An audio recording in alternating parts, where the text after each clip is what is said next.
예, 오늘 저희가 사회 갈등을 극복하는 방법에 대해서 이야기하고 있는데요. 사실 최근에 대한민국에 여러 가지 갈등 상황들 중에 우려를 살 만한 지점들이 있었습니다. 몇 년 전에 전장현 관련해서 지하철 시위라는 과정에서 정말 4호선을 타는 100만 명이 넘는 그런 시민들의 발을 묶어가지고 자신들의 뜻을 관철하는 것이 옳은가 아니냐에 대해서 많은 시민들이 갑론을 박했습니다. 그리고 최근에는 동덕여대에서 공학전환 논의가 있을지도 모른다는 얘기 때문에 그 구성원들 중에 일부가 자신의 학교를 기물을 파손하고 그리고 락카치를 해가지고 학교를 거의 쓰지 못할 지경으로 만들어 놓은 사태가 있었습니다. 그런데 한 가지 여기서 주목할 점은 민주당이 매번 등장해서 여기서 그런 행위를 한 분들에 대해 가지고 적극적인 옹호를 해왔다는 겁니다. 어제 한 기사가 보도됐는데요. 민주당 교육위 소속 의원 3분과 보좌진 1분이 이준석이 왜 거기에 오겠느냐, 이준석이 동덕여대 왜 방문하게 허용해줬느냐 라면서 동덕여대를 다그치고, 그래서 동덕여대 측에서 결국엔 압박을 이기지 못하고 학생들에게 대한 손해배상이라든지 형사고발 조치라든지 이런 것을 풀어준 이런 사례가 있습니다. 그러면서 학교에 대한 종합감사를 하겠다 등 여러 가지 압박을 한 것으로 이렇게 보여지는데요. 저는 사실 전장현이나 아니면 이런 동덕여대 폭력 사태 이런 것들에 대해 가지고는 사회 질서를 유지하기 위한 최소한의 원칙을 우리가 가져가야 된다 보는데, 민주당이 자신들과 뜻이 비슷하면은 이런 식으로 개입해가지고 정치적 권력으로 책임을 면해주는 이런 상황, 여기서 법 질서가 바로 서겠느냐, 그리고 이런 일들이 재발되지 않겠느냐라는 우려를 하게 하는데요. 이재명 후보님 어떻게 생각하십니까? 나중에 주도권 토론에 답변하도록 할게요. 지금 답하기 너무 시간이 없습니다. 네, 그럼 권영국 후보께 제가 똑같은 질문을 그러면은 권영국 후보님께 좀 드리고 싶습니다. 이런 의미에서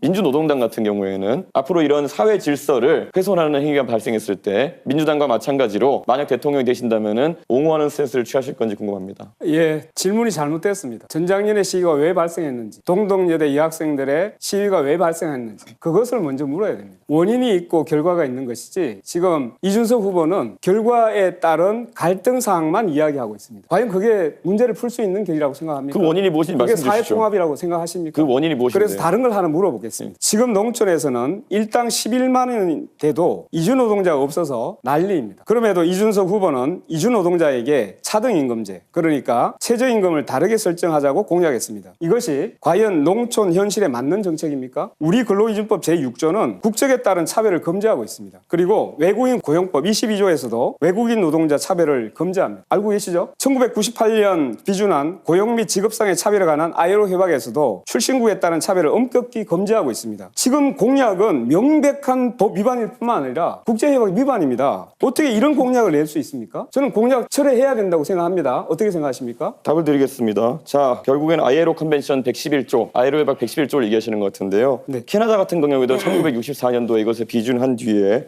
TFWP 프로그램 등을 통해 가지고 외국 노동자에 대해서는 규정을 완화한 사례가 있고요. 그리고 지금 법 얘기하셨는데요. 당연히 법 개정을 상정해서 말씀드리는 거고요. 권영국 후보자께서 말씀하시는 것이 전 이해가 가지 않는 것이, 최저임금이라는 것은 임금의 최저선을 얘기하는 겁니다. 네, 맞습니다. 말 그대로 최저임금을 낮춘다고 해가지고 안 오던 사람이 온다? 그런 것도 아닙니다. 그렇기 때문에 무엇을 지적하려고 하는지가 우선 논리적으로 맞지 않거든요. 논리적으로 맞는 말씀을 해주셔야 됩니다. 임금을 자, 그래서 어떻게 되는지 아십니까? 현재 OECD 국가 중에도 외국인이라고 최저임금을 다르게 적용한 나라가 있습니까? 최저임금 제도가 없는 나라도 있습니다. 최저임금을 다르게 적용한 나라가 있습니까? 미국, 제가 말씀드리지 않습니까? 자, 일부 국가에서 시도했다가 이 내국인 일자리를 뺏는다고 폐지한 제도입니다. 아니, 제가 아시겠습니까? 미국 말씀드렸는데 왜 미국이 아니라 OECD 말씀하셨는데 미국은 외국인하고 내국인을 차등하는 데를 있느냐고 묻는 네, 권영국 후보 시간 다 쓰셨습니다. TFWP 프로그램 제가 말씀드렸지 않습니까? 캐나다에서 유지했었다고. 관점을 그렇게 이야기하면 안 됩니다. 늘 왜 갈라치기 합니까? 네, 발언 시간 초과됐습니다.